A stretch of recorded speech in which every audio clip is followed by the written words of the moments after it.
wametenda maasi, kwa maana wametenda dhambi na wataki kutubu na wataki kugeuka. Bwana kamwambia Nuhu, mwisho wa kila mwenye pumzi umefika, mwisho wa mwanadamu umefika. Ninakwenda kuhukumu ulimwengu. Nenda kawaambie wanadamu, nenda kawaeleze wanadamu ya kwamba inataka kuhukumu ulimwengu, inataka kuangamiza ulimwengu.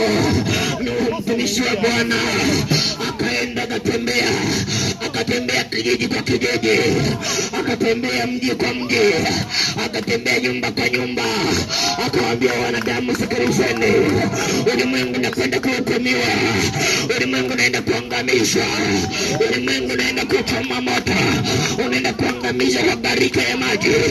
Nuhu akawaambia wandugu zake, jamani, sikilizeni, ulimwengu unaenda kugharikishwa.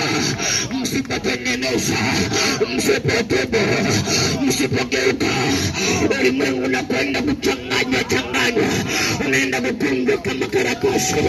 Nuhu akawaambia wanadamu, lakini kama ilivyo kawaida wanadamu, mwanadamu ni mwepesi sana wa kusahau, mwanadamu ni mwepesi sana wa kiburi, mwanadamu ni mwepesi sana wa kukejeli, mwanadamu ni mwepesi sana wa kutukana.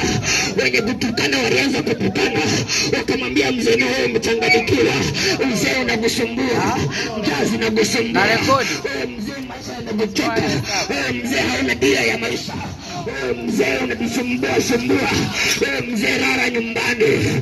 Nuhu akataka kuambia ndugu zake, ndugu zangu, sikilizeni, ulimwengu unaenda kuhukumiwa, geukeni, tubuni.